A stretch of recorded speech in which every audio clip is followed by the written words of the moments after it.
Hey everyone, welcome back to In the Alley. My name is Cody. Glad you guys are back for another video.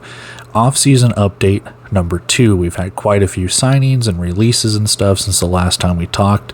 We got to take another spin on the coaching carousel. We have some open tryouts that have been announced and a shameless interview plug at the end. So, with all of that being said, let's get into it with the 2025 coaching carousel. Get your pocket change out because we're going on a ride.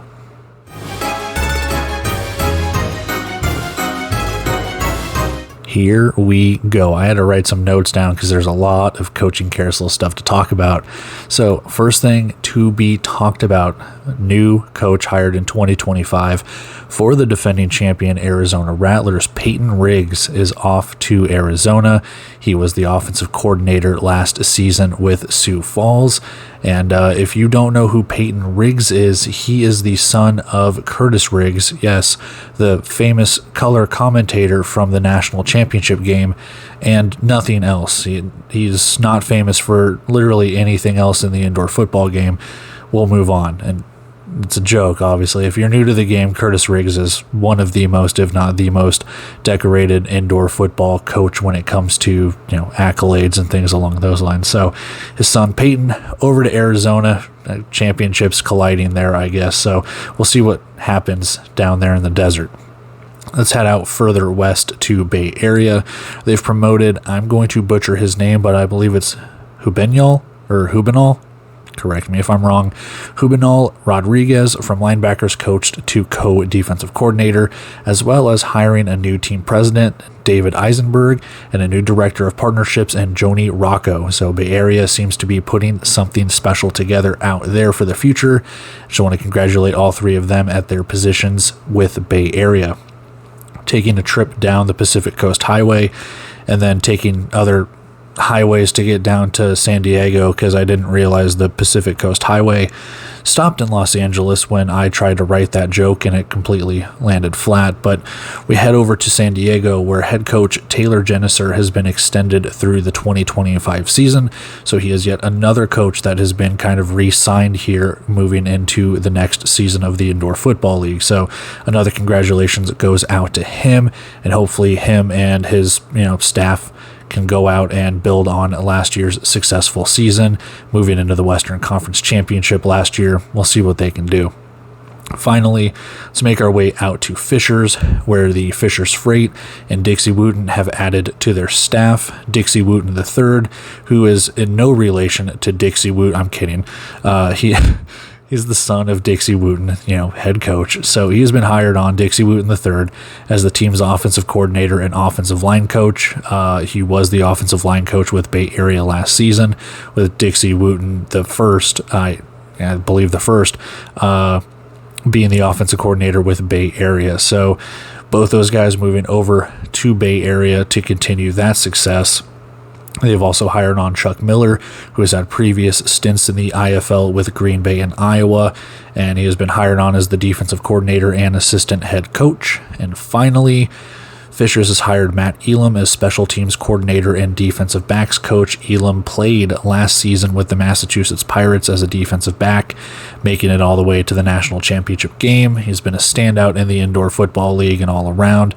Former first-round pick with the Baltimore Ravens, he is now going to be making his coaching debut with the Fishers Freight. So, with all of that coaching stuff out of the way, we have to talk players. Let's go talk some 2025 roster roundup.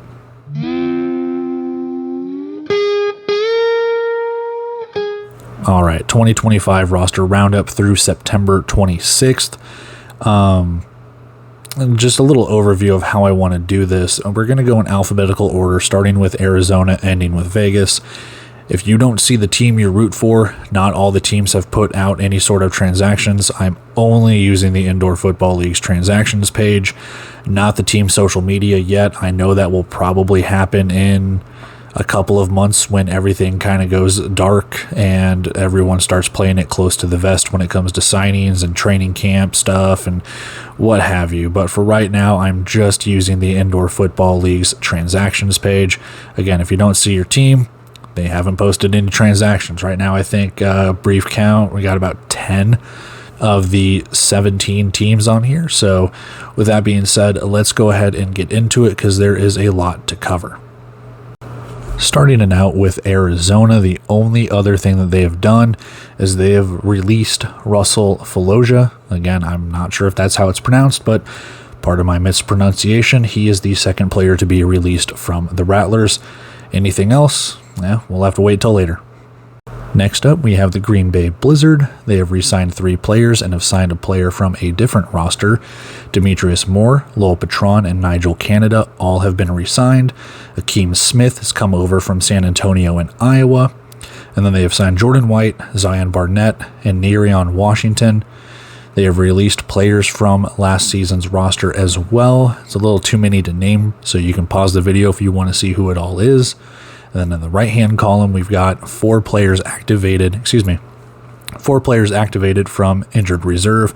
I don't know if that means that they are signed to the 2025 roster or if they have just been activated with insurance or workers' comp or whatever, but if they're putting it on the transactions page, I deem it kind of notable just to leave it over here that, hey, they're activated. So whether or not they're part of the roster, I guess they still need to get signed, but there we have it for the Blizzard. For the Iowa Barnstormers, it has been a re-signing of Tyler Tate on the defensive line and new signees in Jaleel Brown, Hunter Klassen, however you pronounce it, and Keyshawn Jones. Players to be released are quite a few to talk about as well. Again, you can pause the video if you would like. Everything else kind of stays the same from previous iteration of doing the Roundup. The player of note for the Jacksonville Sharks has been the re-signing of Stanley Boom Williams at the running back position. That has been the only transaction for the Jacksonville Sharks from the last time we've done the offseason update to now. For the San Antonio Gunslingers, they have re-signed Quan Stallworth, Colby Bird, and Austin Collier to kind of help out that offensive line and a little bit on that defensive side of the ball. Also joining the Gunslingers via a trade is Jorge Reyna. He played with Vegas last season. He's been with a couple of other teams that are just kind of escaping me right now. So I do apologize. I believe it was with Arizona and God, I want to say I'm not gonna do it. Whatever. I can't remember. I know he was with Arizona at one point. So they've also signed Guy Myers. He is the brother to DJ Myers. So we will see if we have a quarterback battle there. And it kind of tells you what you need to know. I do not believe Sam Castronova is coming back to the Gunslingers. Going over to the middle column, a lot of players being released.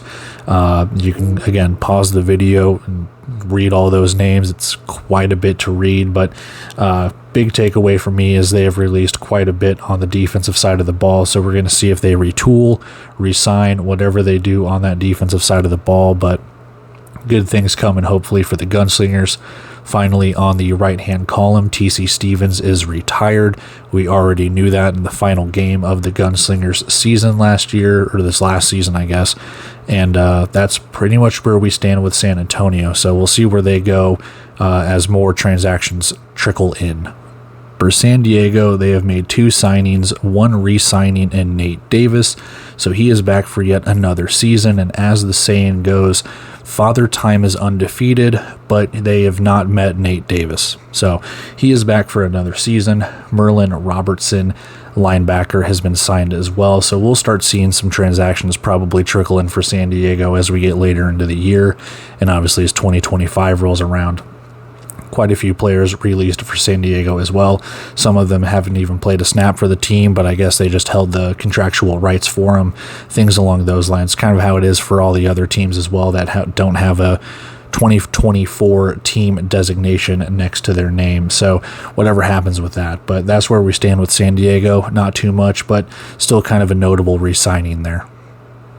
So here for Sioux Falls, it's going to be a little concerning. I'm going to be brutally honest with you. I know the rumor is out there that they're going to go dormant for next season, and then I put out that offseason update that they have already re-signed 3 players, and then this hits the fan. A lot of players being released, a lot of good players for Sioux Falls last year being released. Laronji Vassar-McCoy, Bryson Denley, Dejon Emery. We figured Lorenzo Brown was going to kind of retire or kind of, go that way. But even, Carlos Thompson or Ty Cobb, Logan Swanson, like a lot of starters for this team. So probably getting released. I'm not going to feed more into any other rumors, but it's just not good looking right now for Sioux Falls. It could be kind of a red herring and they're going to re-sign some guys. We just don't know at this point. But yeah, that's really all I got. A lot of releases. For the Tucson Sugar Skulls, we have another re-signing. It is Brandon Nicholson. So kind of beefing up that offensive line with some re-signings for the Sugar Skulls. They have signed a couple of other players as well. Most notably Gibson Zia. I think it's Zaya. He did play for Tulsa, not this past season, but in 2023. I believe last year he was with the Omaha Beef in the NAL.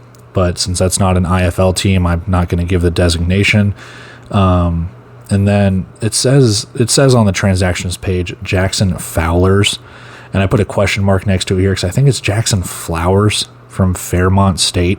I could be completely wrong with that. There could be a Jackson Fowlers out there that I don't know about. So again, don't quote me here.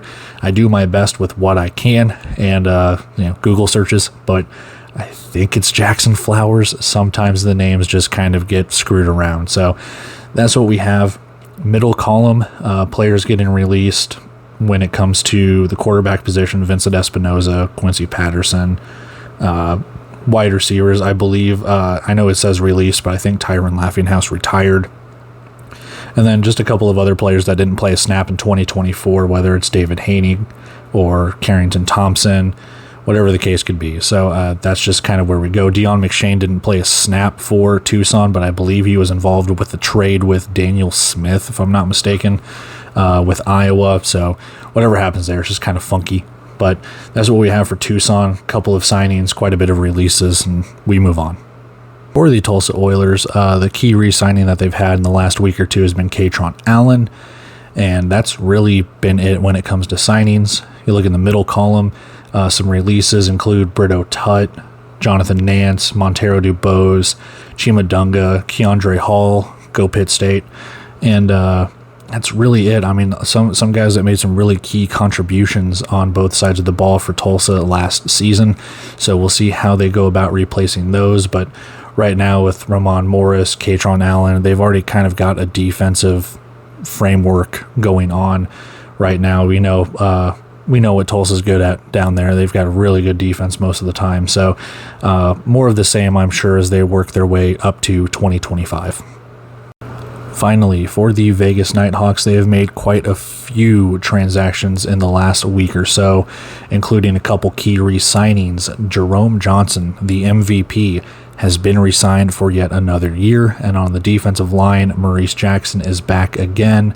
So we'll see both sides of the ball. They've signed, as you can see, they've signed quite a bit of players already. So whether they just keep that and go with something, not a lot of rookies or whatever, we'll figure out.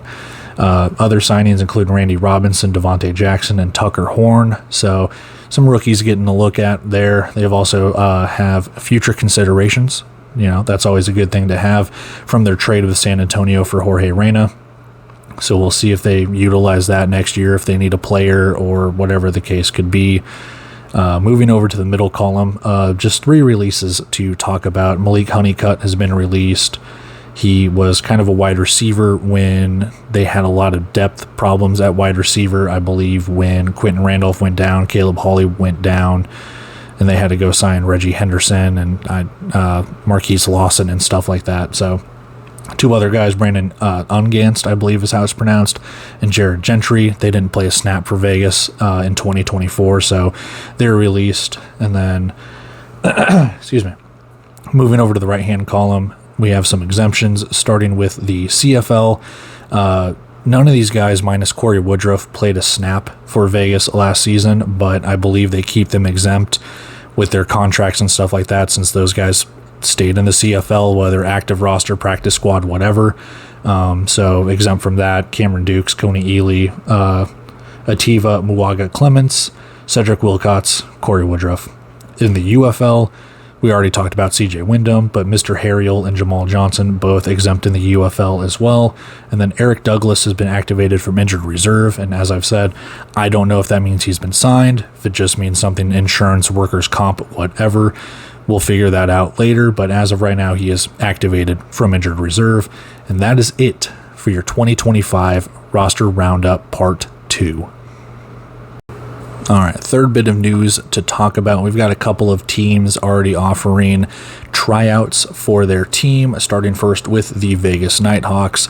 In about a month, Vegas is going to have an open tryout, registration $60, cash only, Heritage Park. You can kind of read all of that stuff right there, Saturday, October 26th. So tryouts starting to happen. I want to try and get out in front of these as much as I can when I post these. So that way people have an idea if anyone watches this, if they have, if they want a shot, or if you watch this and think I can play for an indoor football team, well, there you go. So October 26th for the Vegas Nighthawks, and then open tryout November 2nd for the Fishers Freight. So about a week or a couple of days after Vegas's open tryout. So gives a little bit of time. People watching this, players watching this, if they want to go try out or do whatever, there you go. I don't have any other information for Fishers. You might be able to go to their website and see more information. That's all I was able to find. So with that being said, we'll move on for the final thing with a shameless interview plug, and we'll get on out of here. Final thing I want to talk about, I interviewed Arthur Jackson III just a few days ago. I really enjoyed it. I think there's a couple more that we are trying to set up with a couple of other indoor football league players, so we'll see what happens when it comes to that. If you want to watch the interview with Arthur Jackson III, you can go to Shady Sports Network, and I think it's under live, or you can even click on, if you're watching my video right now, just click on my YouTube channel, go under the live tab. It should be right there next to the Fishers Freight one, so feel free to watch that if you haven't already. I truly appreciate it. It was a really fun interview, a lot of fun answers. Arthur Jackson is a great guy. I really hope he gets a shot in the UFL, CFL. I mean, even if he makes the dream come true to the NFL, it's always awesome to see guys move up and reach their potential and their dreams. And Arthur Jackson, in my opinion, is one of those guys I think that should be playing in the UFL or the CFL. He has the talent, he has the drive. He's a cool dude. I highly recommend it, not just because I interviewed him. I mean, that's why, but no, he's a great guy. A lot of fun answers. Talked about Eastern Michigan and Max Crosby. Talked about the indoor football league season he had last year and playing with Nate Davis and all of that stuff. So if you want to give it, a watch or listen or anything like that, there you go. But other than that, there's the shameless interview plug. Let's get out of here. And that is it for this edition of the Offseason Update. Part 2. I have no idea when Part 3 is coming out, I'll be honest. I'm sure we'll get more transactions until 2025 when eventually the website goes dead and nothing gets updated as no one wants their players out or going to different leagues or whatever the case could be, because that's how they do it. But with that, I'm sure we'll probably still get some transactions trickling in through social media and stuff like that, and we'll get more open tryouts announced. We'll see if there's more stuff with the coaching carousel going on. I think it's starting to slow down now that Fishers has started to finalize their their coaching staff. So we'll see what all goes on with the coaching carousel. Like I said, more transactions, more tryouts, and maybe some more interviews. I'll be honest with you. We got a couple hopefully coming down the pike that we can do, and I think you guys will like them. I don't want to give anything away or spoil anything, but I think it'll be kind of fun. I think you guys will enjoy that because of the interviews and kind of doing this. Kind of had to put the Spokane Gone But Not Forgotten on the back burner a little bit, but I'd say I'm about halfway through it right now. Still have to record and edit and all of that kind of stuff. So if you are truly clamoring for the Gone But Not Forgotten Spokane, it will be there. I'm shooting for sometime in October. But I have not forgotten about that. My brain might be gone but not forgotten, but I have not forgotten about the Spokane Shock little documentary thing. So that'll come out soon too. Other than that, I don't really have anything else on my end. Yeah, that's really it. So we'll come back next time we have a little bit more news popping up here. Until then, guys, love you, appreciate you, thank you for sticking around. This stuff kind of keeps me, up with videos and editing and stuff like that, so I don't get rusty. So with that being said, still looking forward to 2025 as always. Until then, see you. Have a lot of fun in a New York minute, but there's some things you can't do inside those city limits. I ain't no closing time.